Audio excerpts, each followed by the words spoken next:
Next, question number 29.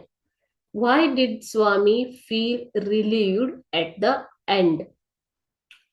ಅಂತ್ಯದಲ್ಲಿ, ಕಥೆಯ ಅಂತ್ಯದಲ್ಲಿ ನಿಮ್ಗೆ ಸ್ವಾಮಿಗೆ ರಿಲೀವ್ ಆಯ್ತು, ಹಿ ಫೆಲ್ಟ್ ರಿಲೀವ್ಡ್ ಅಂತ ಕೊಟ್ಟಿದ್ದಾರೆ. ಯಾಕೆ ಆತ ರಿಲೀವ್ ಆಯ್ತು? ಆತನಿಗೆ ರಿಲೀವ್ ಅಂದ್ರೇನು? ಸಮಾಧಾನ ಆಗೋದು. ಯಾಕೆ? Answer is Swami relieved at the end to hear the conversation.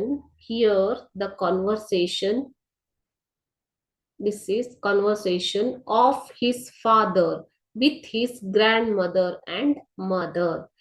He understood that his father got scolded for putting Swami's life at risk. He gave up the idea of making Swami sleep alone in the office room thereafter. So, Swami felt relieved. Okay, ಇದರ ಅರ್ಥ ಹೇಳ್ತೀನಿ ನಿಮ್ಗೆ. ಸ್ವಾಮಿಗೆ ಸಮಾಧಾನ ಇತ್ತು. ಯಾಕೆ? he heard the conversation between. Conversation ಅಂತಂದ್ರೇನು? ಮಾತುಕತೆ. ಕಾನ್ವರ್ಸೇಷನ್, ಮಾತುಕತೆ. ಯಾರ ಜೊತೆ?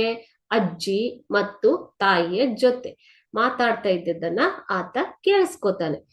ಹಿ ಅಂಡರ್ಸ್ಟುಡ್, ಅವರ ಮಾತುಕತೆಯನ್ನ ಕೇಳಿ ಅವನಿಗೆ ಏನ್ ಅರ್ಥ ಆಗತ್ತೆ? ತಾಯಿ ಮತ್ತೆ ಅಜ್ಜಿ ಸ್ಕೋಲ್ಡೆಡ್ ಸ್ವಾಮಿಸ್ ಫಾದರ್. ಯಾಕೆ ಸ್ಕೋಲ್ಡೆಡ್ ಅಂತಂದ್ರೇನು? ಗದರಿಸು. ಸ್ಕೋಲ್ಡ್ ಅಂತಂದ್ರೆ ಗದರಿಸು. ಗದರಿಸಿದ್ದಾರೆ. ಯಾಕೆ ಗದರಿಸಿದ್ದಾರೆ? ಸೊ ಆತನನ್ನ ಒಬ್ಬನೇ ರೂಮಿನಲ್ಲಿ ಮಲಗಿಸಿ ಆತನ ಜೀವವನ್ನ ರಿಸ್ಕಿಗೆ ಹಾಕ್ತಾ ಇದೀಯಾ? ಚಿಕ್ಕ ಹುಡುಗ, ಈಗ ಕಳ್ಳ ಬಂದು ಸಿಕ್ಕಾಕೊಂಡಿದ್ದಾನೆ ಅಲ್ವಾ, ಅದೇ ಕಳ್ಳ ಹೊಡೆದಿದ್ರೆ ಆ ಸ್ವಾಮಿಗೆ ತುಂಬಾ ಪೆಟ್ಟಾಗ್ತಾ ಇತ್ತು, ಅಥವಾ ಏನಾದ್ರೂ ಮಾಡ್ಬೋದಾಗಿತ್ತು. Okay, so you are putting his life into risk. ಆತನ ಜೀವವನ್ನ ನೀನು ಒತ್ತೆ ಇಡ್ತಾ ಇದೀಯ ಒಬ್ಬನ್ನೇ ಮಲಗಿಸಿಬಿಟ್ಟು ಚಿಕ್ಕವಳು. ಅದಕ್ಕೋಸ್ಕರ ಸ್ವಾಮಿಯ ತಂದೆಯನ್ನ ಬೈತಾರೆ. ಇದನ್ನ ಕೇಳಿಸ್ಕೊಂಡು ಸ್ವಾಮಿಯ ತಂದೆ ಏನ್ ಮಾಡ್ತಾನೆ? ಅವನನ್ನ ಒಬ್ಬನೇ ಮಲಗಿಸುವ ಐಡಿಯಾನ ಬಿಡ್ತಾನೆ, ಯೋಜನೆಯನ್ನ ಬಿಡ್ತಾನೆ ಅವತ್ತಿಂದ. ಸೊ ಇದನ್ನ ಕೇಳ್ಬಿಟ್ಟು ಸ್ವಾಮಿಗೆ ತುಂಬಾ ಸಮಾಧಾನ ಆಗುತ್ತೆ. ಇನ್ಮೇಲೆ ತಾನು ಒಬ್ನೇ ಮಲಗಬೇಕಾಗಿಲ್ಲ ಅನ್ನೋದು. ಓಕೆ, ಸೊ ಈ ಆನ್ಸರ್ ನಿಮ್ಗೆ ಪ್ಯಾರಾಗ್ರಾಫ್ ನಂಬರ್ 17 ಲಾಸ್ಟ್ ಅಲ್ಲಿ ಸಿಗತ್ತೆ.